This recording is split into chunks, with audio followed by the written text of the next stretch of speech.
8번에 걸쳐서 주님이 내게 말을 걸어 주실 때라는 주제의 시리즈로 말씀을 살펴보았습니다. 나만 하나님께 주저리 아뢰는 줄 알았는데 오늘 성경을 보니까 주님께서 우리에게 말을 많이, 그것도 자주 걸어오셨다라는 사실을 볼 수 있었습니다. 너희는 나를 누구라 하느냐부터 출발해서 너는 나를 본고로 믿느냐라고 하면서 의심의 문제도 다뤄봤고요.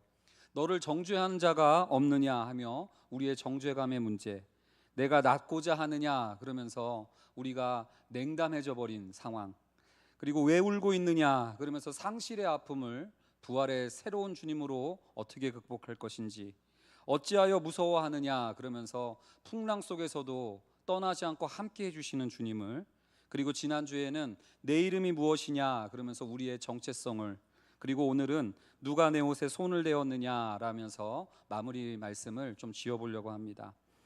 우린 분명히 이렇게 8가지를 뽑아서, 더 많이 있지만 그 중에서 8가지를 뽑아서 은혜를 나눠보았는데, 제가 이 말을 하는 순간 좀 약간의 자괴감을 좀 느낍니다. 우리가 언제 그랬습니까? 라는 기억을 잘 못해 주시는 그런 상황도 있는 것 같습니다만은, 아무쪼록 오늘 우리에게 말을 걸어주시는 주님께 반응하여서 오늘 또한 주님과 대화하고 또 친밀함을 누리게 되시는 그런 이어진 교회의 성도님들 되시기를 부탁드립니다. 오늘은 마지막으로 아쉽지만 혈루증 걸린 여인의 이야기를 좀 한번 또 다루어 보고자 합니다. 오늘 본문을 다룰 때 주님께서 내게 말을 걸어 주신다라고 하면은요, 우리는 꼭 이런 생각을 합니다. 무언가 특별한 사람에게, 뭔가를 잘 해낸 사람에게, 소수의 영적 엘리트들에게 주님이 말씀을 걸어 주시겠지라고 생각하는 증세가 우리도 모르게 있는 것 같아요. 근데 오늘 본문의 22절, 23절을 한번 같이 읽어보기를 원하는데요. 한번 먼저 읽어볼까요? 읽습니다. 시작. 회당장 중에 하나인 야이로라 하는 이가 와서 예수를 보고 발 아래 엎드리매 간곡히 구하여 이르되 내 어린 딸이 죽게 되었사오니 오셔서 그 위에 손을 얹으사 그로 구원을 받아 살게 하소서 하거늘. 사실 혈루증 여인의 본문의 앞에, 바로 앞에 있는 상황은 바로 이런 상황입니다. 회당장입니다. 경건하고 또한 높은 위치에 있는, 또한 야이로라는 이름도 갖고 있는 거 보니까 유명했던, 영향력 있었던 인물인 것 같아요. 이 인물이 예수께 엎드립니다.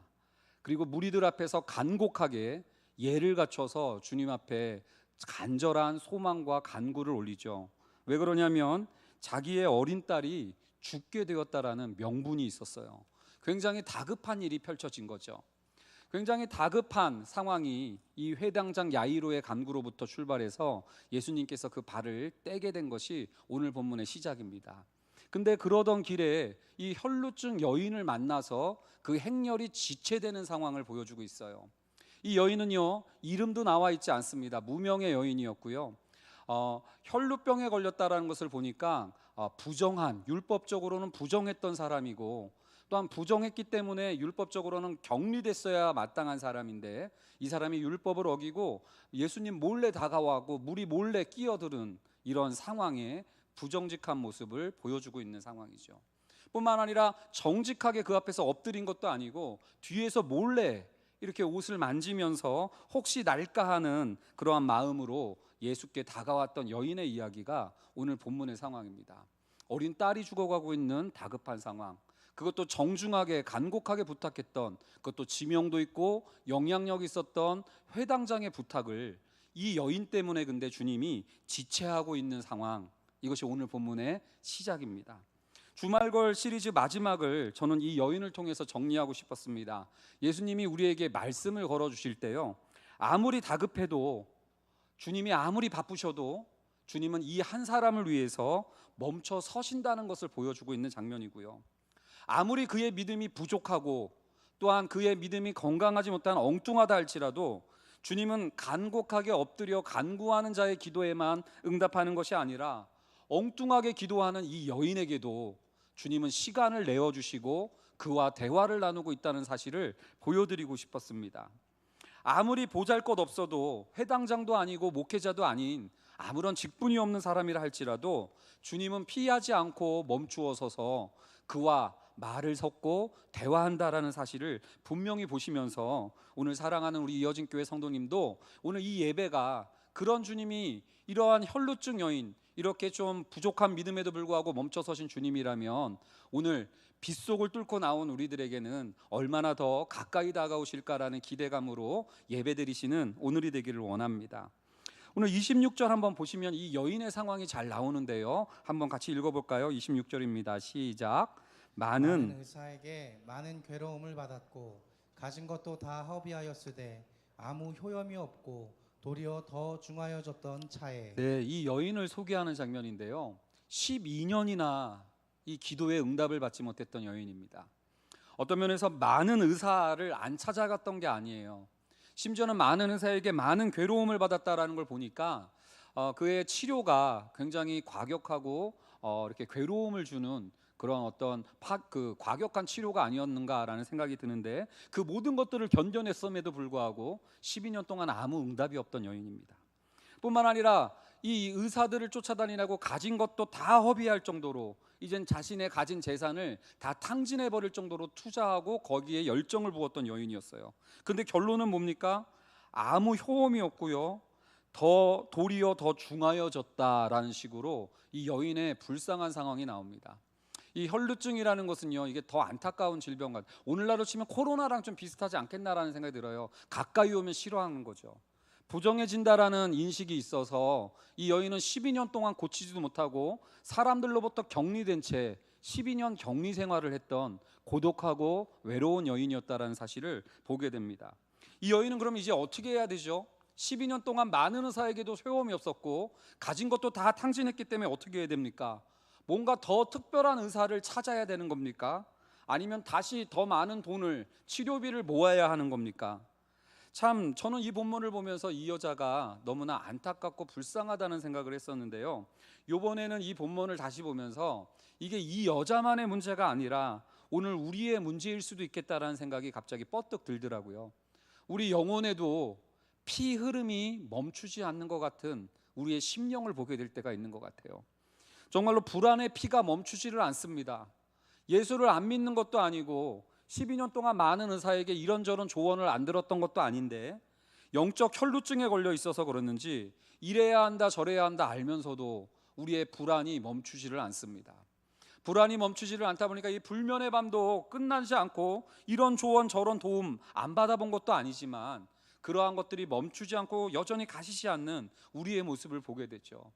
그러면서 우리가 지치다 보니까 이젠 우리 영혼에 무기력함의 피가 또 계속 유출되는 것 같아요. 그냥 뭐 예배 때 그래 한번 해볼까 하다가도 그냥 조금만 어려움이 닥치면 아이 뭐가 되겠어 하면서 그 어떤 꿈도 꾸지 못하고 그 어떤 도전도 하지 못하는 영적인 무기력함이 이어가고 있다면 어쩌면 우리도 12년 동안 아무런 변화가 없이 살아갔던 영적 혈루증에 걸린 이런 여인과 같은 상황과 신세가 아닌가, 이런 것들을 좀 묵상해 보게 된 것이죠. 근데 사랑하는 우리 성도님들과 함께 나누고 싶은 것은 많은 의사도 모든 재산도 이 여인의 삶을 반전시키지 못했지만 오늘 본문에서 27절을 통해 이 여인은 하나의 반전을 맞이하게 된다는 사실이에요. 이러한 여인의 반전이 오늘 저와 여러분의 반전되는 은혜가 있기를 주님의 이름으로 축원드립니다. 그 반전은 무엇입니까? 27절 말씀에 나오는데요. 27절 말씀 한번 같이 읽어보겠습니다. 읽습니다. 시작. 예수의 소문을 듣고 무리 가운데 끼어 뒤에 와서 그의 손에 옷을 대니가 아니라 그의 손에 옷에 손을 대니 이렇게 됩니다. 예수의 소문을 들었다라는 것입니다. 이것이 하나의 반전으로서 오늘 이렇게 들려지고 있는데요. 오늘 이 예배가 정말로 진짜 예수의 소문을 듣게 되는 밤이었으면 좋겠어요. 그냥 우리 믿음의 소문이 아니라요, 그냥 훌륭한 어떤 신자의 믿음의 소문이 아니라 예수의 소문을 듣게 돼서 하나의 영적인 혈루증으로부터 자유케 되는 은혜가 있기를 사모하면서 오늘 말씀을 듣기를 원합니다. 영적인 회복을 위해서 주님께서 우리에게 먼저 또 오늘도 몇 마디 말씀을 걸어주시는 것 같아요. 그 중에 첫 번째 말씀인데요, 한번 따라해 보겠습니다. 예수를 개인적으로 만져보았는가? 예수를 개인적으로 만져보았는가? 예수를 개인적으로 만져보았는가? 예수를 개인적으로 만져보았다. 예, 30절 말씀 한번 우리가 같이 한번 읽어보도록 하겠습니다. 30절 말씀입니다. 시작. 예수께서 말씀 띄워주세요. 30절 말씀 읽습니다. 시작. 예수께서 그 능력이 자기에게서 나간 줄을 곧 스스로 아시고 무리 가운데서 돌이켜 말씀하시되 누가 내 옷에 손을 대었느냐 하시니. 바로 이렇게 예수님께서 말씀을 먼저 걸어주신 거예요. 저는 예전에는 이 말씀이 누가 날 건드렸나 그러면 정죄의 말씀인 줄 알았어요. 여인이 막 두려워하는 모습을 보니까 좀 주님이 꾸짖는 말씀인 줄 알았어요. 근데 이 말씀을 조금 이렇게 묵상하다 보니까 좀 다른 의미가 있겠다라는 생각이 들어요. 여러분들, 제자들은 어떻게 이 말씀을, 이 주님이 이렇게 우리에게 말 걸어준 것을 어떻게 이해했냐면 31절인데요 제가 한번 읽어드리겠습니다. 제자들이 여짜오되 무리가 애워싸 미는 것을 보시며 누가 내게 손을 대었느냐 물으시나이까 하되, 제자들은 뭐라고 생각하냐면, 아니 이미 수많은 무리가 애워싸고 있고 이미 수많은 무리들이 예수님을 밀고 만지고 있는데 도대체 누가 만지고 있냐라는 것을 물어보면 이게 가당키나 한 질문입니까? 라고 묻는 것입니다. 여러분들, 저는 처음에는 그냥 이 본문을 그냥 지나갔어요. 예, 그렇습니다. 모든 무리들이 예수님을 만지고 있어요. 예수님 한번 만져보려고 했던 것은 여인만이 아니었던 거예요. 예수의 소문을 들었던 것은 혈루병 걸린 여인만이 아니라 모든 무리들이 소문 듣고 다 왔던 거거든요. 그리고 예수를 따르고 있는 것도 혈루병 여인만 뒤쫓아왔던 것이 아니라 수많은 무리들이 애월쌀 정도로 예수를 따르고 있었고요. 혈루병 걸린 여인만 예수의 옷깃을 만졌던 것이 아니라 애워싸 밀면서 수많은 무리들이 예수님을 밀고 있었다라는 사실이에요. 근데 주님은요, 누가 내 옷에 손을 대었느냐라고 하면서 단수예요. 단수, 복수가 아니라 한 사람이 나를 만졌다라는 거예요. 이건 굉장히 의아한 질문입니다. 그런 도대체 이 질문을 우리가 어떻게 봐야 되는가, 이 장면을 좀 한번 묵상해 봤으면 좋겠다는 거예요. 모두가 예수의 소문을 듣고 예수를 따라도 진짜 예수를 만지지 못하고 경험하지 못할 수 있음을 보여주는 게 아닐까라는 생각이 들더란 말입니다. 오늘 이 본문에 수많은 무리들이 예수의 소문을 들었고 수많은 무리들이 예수를 애워싸 만졌지만 한 사람만 내 믿음이 너를 구원했다라는 소식을 듣죠. 수많은 무리 가운데 한 사람만 정말로 영적인 혈루증으로부터 구원받는 전환점을 맞이하게 되더란 얘기예요. 예수에 대해서 아는 사람들은 많았는지 모르지만 그 예수를 경험한 사람은 오늘 본문에서는 한 사람뿐이라는 사실을 이렇게 보여주고 있는 것입니다.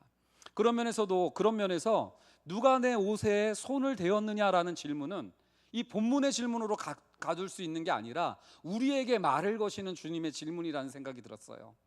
우리도 예수에 대한 소문을 안 듣는 거 아니었고요, 예수를 따르지 않았습니까? 비 오는 날도 오셨으니 이거 엄청난 따름 아닙니까? 그리고 우리도 뭔가 예수에 대한 체험과 경험들이 없는 건 아니에요. 근데 우리는 여전히 영적 혈루증에 멈춰버리고 예수를 개인적으로 만나는 그 능력과 예수의 옷을 정말로 만져본 이러한 경험과 체험이 있는가를 오늘 본문은 물어보고 있는 것이죠.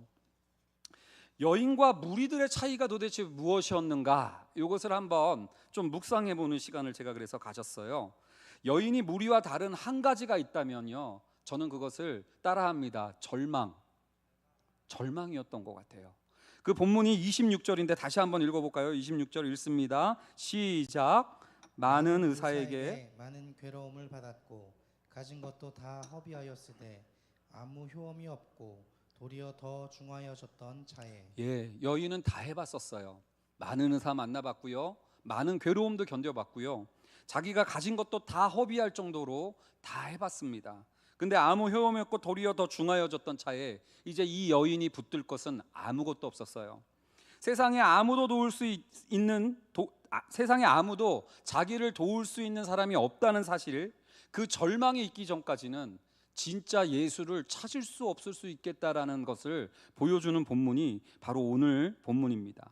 많은 사람들이 예수를 따르고 교회를 다니지만 개인적으로 예수를 체험하지 못하고 개인적으로 예수를 만나지 못하는 까닭이 무엇인지 아십니까? 믿음이 부족해서가 아니에요. 이 여인은 오히려 믿음이 부족하기로는 우리와 똑같았던 사람이고 어쩌면 우리보다도 더 믿음이 없었던 사람일 수도 있어요. 왜냐하면 율법에서 부정한 여인은 격리되어야만 하는데 그 모든 율법을 어겼던 사람이거든요. 믿음이 부족해서 예수를 못 체험하는 게 아니에요. 우리가 예수를 개인적으로 만나지 못하는 까닭은요, 믿음의 부족이 아니라 대안이 너무나 많기 때문이라는 사실이에요. 여러 의사를 아직도 의지하고 있는 거예요. 여러 내가 붙들 수 있는 가진 것이 아직도 많기 때문에 여전히 그 예수가 아니라 예수를 따르면서도 예수를 찾는 것이 아니라 예수께 이렇게 간구합니다. 주님, 이번에 좋은 의사 만나게 해주세요. 어떤 면에서 예수가 나의 대안이 아니라 예수가 내 수단으로 따르고 있는 수많은 무리들 틈에서 이 여인은요, 가진 대안이 다 사라져 버리니까 뭐예요? 예수밖에 없는 여인이 돼버렸다는 사실이에요. 절망스러운 순간이 오히려 역설적으로 진짜 예수를 만나게 되는 이 길로 이렇게 인도했더란 얘기입니다. 근데 이 본문을요, 우리 사랑하는 성도님들께 아뢰옵기는 이 대안들을 다 없애버려라라는 말이 아닙니다. 대안들을 다 제거하라, 내려놓으라라는 말이 아니에요. 어떤 면에서 의사들도 또 우리에게 주신 하나님의 재물과 소유들도 하나님께서 주신 선물이며 은혜일 수 있습니다. 분명히 그것은 하나님의 은혜고 선물이고 감사의 제목들이죠. 그러나 문제는 그것이 얼마든지 우리가 개인적으로 주님을 만나고 더 가까이서 주님을 체험하는 일에 얼마든지 걸림돌이 될 수 있음도 동시에 알고 분별해야 된다는 사실을 오늘 본문이 보여주는 것 같아요. 여러분들은 기억하실지 모르겠지만 주말걸 시리즈 제가 이렇게 쭉 묵상하면서 계속해서 이러한 대안들이 주님과의 교제와 친밀함을 막고 있다는 사실을 여러 본문을 통해서 확인해 볼 수 있었습니다. 38년 된 병자, 생명의 주님이 눈앞에 나타나서 네가 낫고자 하느냐 물어보는데 그 사람은요, 다른 대안을 갖고 있었어요. 베데스다 연못에 먼저 들어가면 나을 수 있겠다라는 대안 때문에 생명의 주님이 눈앞에 있는데 그 주님을 알아보지 못했어요. 또한 예수님을 그토록 사랑했던 막달라 마리아, 부활하신 주님이 나타났는데도 왜 울고 있느냐 이렇게 주님이 위로해 주시는데도 그 부활하신 주님, 새롭게 새 생명으로 일어나신 주님을 보지 못하고 있었어요. 왜요? 어제의 나를 사랑하신 주님으로 멈춰져 있었기 때문에 그랬습니다. 또 뿐만 아니라 지난주에 거라사 광인을 그 돼지 군대 귀신 그를 돼지떼에서 다 몰아내신 영광의 주님, 권능의 주님을 봤으면서도 불구하고 거라사 마을의 사람들은 그 영광의 주님을 내쫓아 버려요. 왜냐하면 돼지떼에 대한 손해 때문에. 여러분, 이 본문에 대해서 우리가 가볍게 여기지 않으셨으면 좋겠다는 거예요. 어쩌면 우리도 무리로서 예수님을 따르고 있는지는 모르지만 12년이 넘도록 이런 예수에 대한 추억과 예수에 대한 경험과 예수를 대면하면서 너는 내 옷에 손을 대보았느냐라는 이 질문, 너는 내 옷에 손을 대어 보았느냐라는 예수의 질문에 한 번도 개인적으로 예수와 손을 대보지 못하고 있다면 여러분들 오늘 밤에 한번 내가 다르게 붙들고 있는 대안, 나로 하여금 예수와 개인적으로 만나지 못하게 하는 대안이 무엇인지를 한번 이렇게 묵상해 보는 시간이 되었으면 좋겠어요. 첫 번째 주님이 우리에게 걸으셨던 말씀은 바로 이겁니다. 너는 내 옷에 손을 대보았니? 라는 질문이에요. 오늘 기도하시면서 정말로 주님, 내가 주님을 무리로서만 멀리서만 주님을 경험한 것 같습니다. 예수님을 체험한 사람들만 체험했지 예수를 체험하지 못한 것 같습니다. 근데 이 차이가 굉장히 크죠. 혹시 우리는 예수 만난 누군가 말의 소리만 듣고 어렴풋하게 아는 예수만 알고 있는 것인지, 아니면 그 예수를 내가 직접 경험하고 있는지를 오늘 밤에 한번 점검해 보는 시간이 되었으면 좋겠어요. 그런 우리들에게 이어서 주님은 두 번째로 또한 주시는 말씀이 있는데요, 따라합니다. 믿음의 크기인가 믿음의 대상인가? 믿음의 크기인가 믿음의 대상인가? 믿음의 크기인가 믿음의 대상인가? 믿음의 크기인가 믿음의 대상인가? 예, 여러분들 이게 두 번째 이어지는 주님의 그 말씀인데요. 34절 말씀 한번 읽어보겠습니다. 시작. 예수께서 이르시되 딸아 내 믿음이 너를 구원하였으니 평안히 가라 내 병에서 놓여 건강할지어다. 여기 보면 내 믿음이 너를 구원하였다 그러니까 우리 많은 사람들이 이 혈루증 여인의 믿음의 크기와 세기를 이 여인의 구원의 근거로 삼는 것을 많이 보게 됩니다. 그러나 여러분들 오늘 깨어 있으셔야 돼요. 내 믿음의 크기와 세기, 이게 그야말로 주님을 직접 만나게 하는 것을 가로막는 가장 은밀하고 미묘한 걸림돌이에요. 내 믿음의 크기와 세기를 믿고 있기 때문에 진짜 예수를 만나지 못하게 하는 가장 오묘하고 오히려 은밀한 걸림돌이라고 저는 생각이 드는 거예요. 제가 이 혈루증 여인을 걸린 본문을 분당 우리 교회 제자 훈련할 때 큐티 과제로 내준 적이 있었습니다. 그 귀납적 성경 연구 과제로 내준 적이 있었는데요. 12명이 한결같이 다음과 같이 본문을 정리해 왔어요. 다 내 믿음이 너를 구원하였다고 하니까 이 여인의 믿음의 크기와 세기로 이 본문을 다 해석해 왔어요. 그러면서 이렇게 정리를 합니다. 이 여인은 예수의 소문을 들었습니다. 그러나 나는 무엇을 듣고 있는가? 맨날 드라마만 듣고 있는데 나는 아직 멀었군. 또 이 여인은 무리를 뚫었습니다. 근데 나는 과연 무리를 뚫고서 주님께까지 다가가는 열정이 있는가?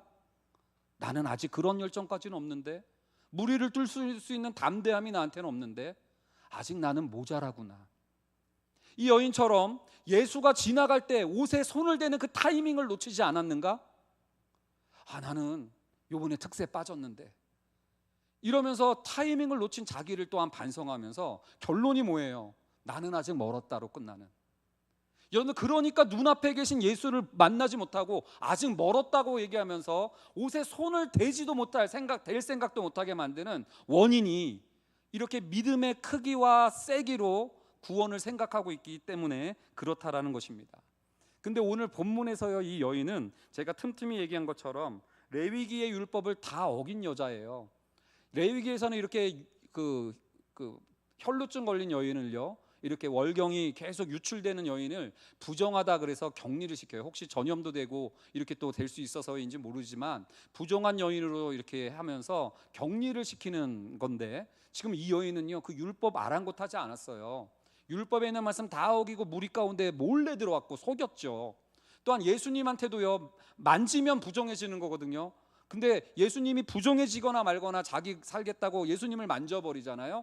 이 모든 율법에 대한 것들을 다 어기고 속임수의 그와 같은 믿음이었다라고 마가복음은 보여주고 있는 거고요. 또한 내가 옷깃에 손만 대도 나을 것이다라는 생각은요, 어떤 학자들은 굉장히 무속적이고 미신적이고 주술적이다라고 이렇게 해석을 하는 분들도 많이 있어요. 그런 면에서 이 믿음이 칭찬할 믿음이 아니다라는 것이죠. 오히려 이 본문은 차라리 내 믿음이 너를 구원했다고 하기보다는 이제 믿음을 가져보지 않겠니? 라고 물어보는 것이 더 마땅한 여인일 수도 있겠다라는 생각이 듭니다. 근데요, 이 본문을 묵상할 때 그렇다면 이 여인의 믿음으로 구원받는다는 것은 무엇이냐? 이 여인의 믿음의 크기와 세기는 사실은 별거 아니었다라는 것을 여러분들 먼저 확인해 본다면 이 여인에게 한 가지 확실한 것은 분명히 있어요. 제가 아까 얘기했죠. 더 이상의 의사도 세상의 그 어떤 대안도 이 여인에게는 없고, 이 여인이 붙잡았던 건 예수 한 분뿐이었다는 거예요. 이 여인은요 그냥 다른 거가 보이지 않았던 거예요. 그냥 예수만 바라보고 나왔던 이 모습, 이게 바로 믿음이다라고 성경은 우리에게 보여주고 있는 거예요. 내 믿음의 크기와 세기가 중요하지 않다는 게 아니라, 구원 얻는 믿음은 내 믿음의 크기와 세기가 아니라 구원 얻는 믿음은 따라합니다. 믿음의 대상이 누구인가? 이것을 설명하기 위해서 제가 한번 예를 들어볼게요. 저는 우리 연하 자매를 굉장히 예뻐했습니다. 우리 김연아 자매요. 예전에 이제 동계올림픽 때 아사다마오와 피겨스케이트로 올림픽 때 금메달을 나눴죠. 다퉜죠. 근데 그때 저는 김연아 자매가 금메달 딸 것을 믿어 의심치 않았습니다. 그래서 이렇게 길 가다가 그때 한번 이제 고속도로를 달리다가 휴게소에 들어갔는데, 그때 마침 그 중계를 하고 있길래 고속버스 고속도로 휴게소에서 얼굴도 모르는 사람들과 함께 텔레비전에 앉아가지고 진짜 광적으로 응원했어요. 막 그 응원의 세기와 정도가 얼마나 진정성 있고 얼마나 열정적이었는지 모릅니다. 막 김연아 우승 막 그러면서 막 얼굴도 모르는 사람들이랑 막 이러고 굉장히 간절했어요. 근데 여러분들 그때 이제 김연아 선수가 금메달 땄거든요. 근데 여러분들 아무도 내가 세게 응원했기 때문에 금메달 땄다라고 얘기하지 않아요. 내가 간절히 응원했기 때문에 금메달 땄다라고 생각하지 않습니다. 내가 진정성 있게 응원했기 때문에 김연아 선수가 금메달 땄다고 생각하지 아무도 않아요. 김연아 선수가 열심히 했고 확실히 준비했기 때문에, 김연아 때문에 금메달 딴 것이지 내 믿음의 세기와 크기 때문에 금메달 땄다라고, 내 응원의 크기와 세기 때문에 금메달 땄다라는 생각은 상식적으로 하지 않아요. 근데 신앙은 이상해져요. 내가 세게 믿었으니까 하나님은 왜? 내가 이렇게 간절하게 믿었는데 하나님은 왜? 이러면서 하나님과의 간극을 벌어지게 만드는 성도들이 굉장히 많다라는 것을 보게 됩니다. 여러분들, 세상은요, 당신이 온 힘을 다해 믿으면 무엇을 믿느냐는 중요하지 않다라고 세상은 이야기하는 것 같아요. 그러나 복음은 다릅니다. 당신이 옳은 것을 믿는 한 진심으로 믿는지 아닌지는 중요하지 않다라고 얘기하는 게 복음이에요. 복음은요, 우리 믿음의 크기와 세기가 아니라 우리가 무엇을 믿고 있느냐를 더 중시하고 있다는 사실이에요. 그런 면에서 우리 성도님들 오늘 한번 내가 믿는 것은 내 믿음의 크기와 세기냐 아니면 바로 그 예수냐, 이것을 볼 필요가 있다라는 사실입니다. 마지막으로 주님께서 우리에게 주시는 세 번째 말씀인데요, 이것도 여전히 이어지는 말씀인데 한번 따라해 보겠습니다. 추종인가 친밀인가? 추종인가 친밀인가? 추종인가 친밀인가? 추종인가 친밀인가? 믿음의 대상을 붙드는 일에 있어서요, 우리가 예수님을 따르는 일까지는 잘하는 것 같아요. 그러나 우리가 왜 자꾸 내 믿음의 세기를 더 붙잡습니까? 예수 그리스도를 친밀한 분으로 여기지 않기 때문에 그렇습니다. 우리가 듣는 예수의 소문이, 제가 늘 얘기하는 거지만, 예배 시간에 떠드는 아이 예수님이 보시면 뭐라 하실까? 기도 시간에 눈 뜨는 아이 예수님이 보시면 뭐라 하실까? 아니 안 되죠. 예수님이 화내실 거야. 이러한 예수에 대한 소문을 듣고 있는 것 때문에 어쩌면 우리가 가까이 다가오신 예수의 옷에 손댈 생각도 못하고 내 믿음 가지고는 아직 멀었다라고 생각하면서 예수와의 친밀함을 다 놓치고 있는 것은 아니냐, 이 본문입니다. 여러분들 34절 말씀 다시 한번 읽어볼까요? 읽습니다. 시작. 예수께서 이르시되 따라 내 믿음이 너를 구원하였으니 평안히 가라. 내 병에서 놓여 건강할지어다. 여기 보면은요, 주님이 따라라고 부르세요. 따라. 이게 굉장히요 친밀하고 애정을 듬뿍 담은 표현이라고 한다고 합니다. 근데 문제는 여러분들 기억하세요. 예수님이 유부남이 아니에요. 30대 초반에 미혼남이 그 수많은 무리들 앞에서 따라 이렇게 얘기를 하는 거예요. 자기가 오해받을 수도 있는 숨겨둔 딸인가? 근데도요, 예수님이 그거 아랑곳하지 않고 이 여인을 많은 사람들 앞에서 따라라고 불러주세요. 그냥 이 여인은요, 응답만 받고 떠나려고 했어요. 예수를 기도 응답만 받으면 다라고 생각했어요. 근데 예수는 그 정도에서 멈추지 않는 더 풍성한 분이라는 것을 보여주는 거예요. 왜 예수님이 그 다급한 회당장 야이로의 그 죽어가는 딸을 돕는 길에 멈춰서서 이 여인을 찾고 지체하면서까지 이 여인을 수많은 무리들 앞에 찾고 그 여인을 세워주고 따라라고 불러주십니까? 이 여인이 혈루증 치유받는 것으로 그쳐서는 안 된다는 주님의 배려예요. 이 여인은 혈루증 때문에 12년 넘도록 사람들에게 격리되면서 살아왔던 사람이에요. 사람들과의 친밀함이란 친밀함은 다 잃어버렸던 사람인데 예수님이 그 여인에게 친밀함까지 선물해 주시는 표현, 이게 바로 따라라는 주님의 은혜의 말씀이 아닌가라는 생각이 들어요.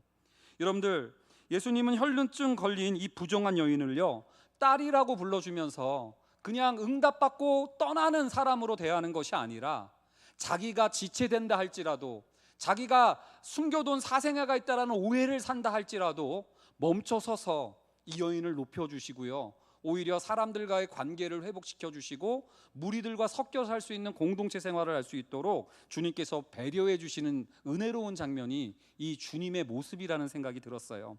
주님은 어떻게 이 일을 이루시는지 아십니까? 친히 본인이 부정한 자가 되셨어요. 이 여인의 부정함을 해결해 주시려고 주님께서 부정한, 하나님께 저주받은 자다 하면 그 나무 십자가에 주님이 자기를 대신 만져주셨죠. 뿐만 아니라 이 여인의 부정함을 대체하시려고 주님이 죽은 사람들의 부정한 처소인 무덤으로까지 들어가십니다.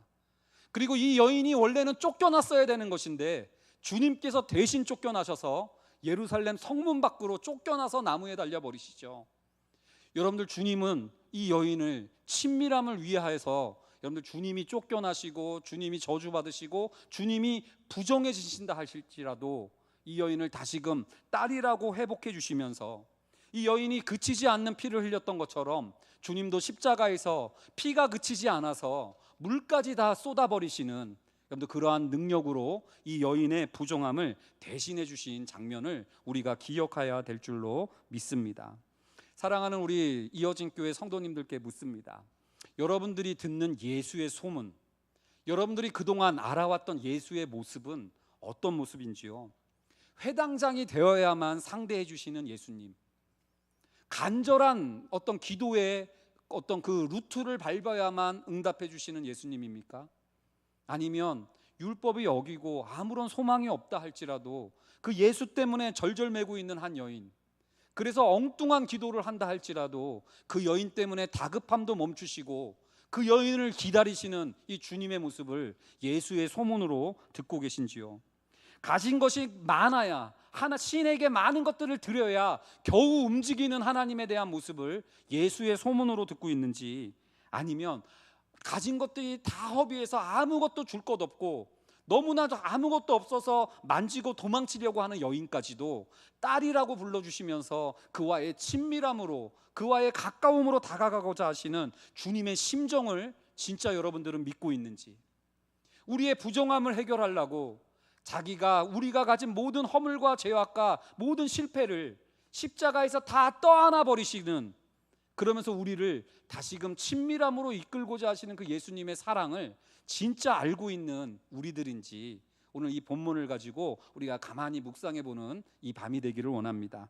마지막으로 우리가 이사야서 53장 4절 5절 말씀 보면서 오늘 말씀을 정리하길 원하는데요, 함께 이 말씀 읽어보도록 하겠습니다. 읽습니다. 시작. 그는 실로 우리의 질고를 지고 우리의 슬픔을 당하였거늘 우리는 생각하기를 그는 징벌을 받아 하나님께 맞으며 고난을 당한다 하였노라. 그가 찔림은 우리의 허물 때문이요 그가 상함은 우리의 죄악 때문이라. 그가 징계를 받음으로 우리는 평화를 누리고 그가 채찍에 맞음으로 우리는 나음을 받았도다. 우리를 위하여 이렇게 되어주신, 우리를 위하여 부정해 주시고 나를 대신해서 이렇게 상함이 되어주신, 버림받아 되어주신 우리 주님을 생각하면서 오늘 함께 기도하는 이 밤이 되길 원합니다. 정말로 이 시간에 우리가 합심으로 같이 기도했으면 좋겠는 것은, 우리가 예수를 정말로 개인적으로 경험하고 만난 자인지, 아니면 그냥 오랫동안 무리로서 여러 가지 대안 때문에 그저 멀리 계신 주님으로 안주해버린 것은 아닌지, 오늘 밤에 한번 곰곰이 기도하면서 하나님께 다가가는 시간 되셨으면 좋겠습니다. 그렇게 되는 까닭은 우리의 믿음의 세기와 크기가 어떠하냐에 따라서 하나님이 움직일 거라고 생각하는 우리의 착각과 오해 때문인 줄로 압니다. 아버지, 기도합니다. 나의 믿음의 세기가 아니라 나를 사랑하사 나를 위하여 자기를 버리신 예수 그리스도의 사랑을 믿는 믿음 허락해 달라고 이 밤에 기도하길 원하고요. 그래서 우리가 그 주님과 따르고 주님을 위해서 뭔가 해야 된다는 선에 멈추는 신앙이 아니라 그 주님과 친밀함에 이르기까지 나아갈 줄 아는, 그래서 예수님을 더 사랑하게 되고 예수님 때문에 기뻐하고 해야 하는 신앙이 아니라 하고 싶어지는 신앙으로 나아갈 수 있는 우리의 믿음의 전환 경험하게 해달라고 이 밤에 우리의 믿음을 두고 함께 기도하도록 하시겠습니다. 다 같이 기도드리십니다.